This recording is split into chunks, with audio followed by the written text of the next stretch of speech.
खासदार संजय राऊत यांनी भगतसिंग कोश्यारी यांना जाहीर झालेल्या पद्मभूषण पुरस्कारावरून देखील टीका केली आहे। संविधानाची हत्या केल्यानं कोश्यारींना पद्मभूषण देण्यात आला असा आरोप राऊतांनी केलाय। तर कोश्यारींनी संविधानाची हत्या करून ठाकरे सरकार पाडलं। कोश्यारींनी छत्रपती शिवाजी महाराज, महात्मा फुलेंचा अपमान केला होता असंही राऊत म्हणाले। हे जे कोश्यारी नावाचे गृहस्थ आहेत ते महाराष्ट्रात राज्यपाल असताना त्यांनी जे उपत्याग केले, सगळ्यात आधी लोकशाही संविधानाची हत्या करून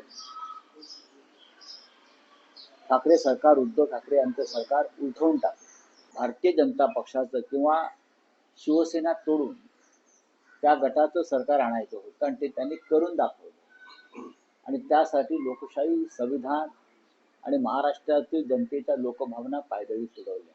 कोश्यारीजी आज त्या राज्याच्या सक्रिय राजकारणातून केव्हाच त्यांनी स्वतःला अलिप्त केलेलं आहे।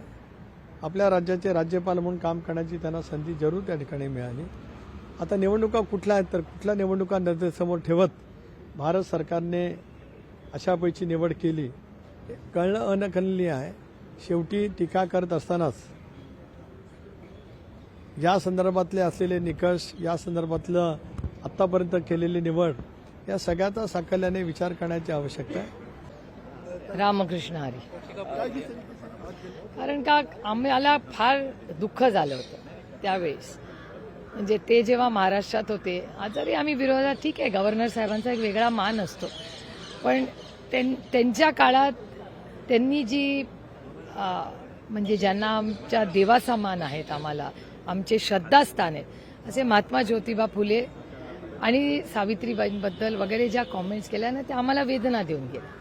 त्यामुळे ते एक मनात नेहमी तेवढी कटुता आणि दुःख ते आयुष्यभर राहील। कारण का ज्यांचे आपले श्रद्धास्थान आहेत त्यांच्याबद्दल अशा कॉमेंट्स करणं हे चांगलं नाही हो, आणि एका वयस्कर आणि पदावर असलेल्या माणसाने, त्याच्यामुळे आम्हाला खूप वाईट वाटलं। लोकशाही मराठी ऐका, पहा, जागरूक रहा।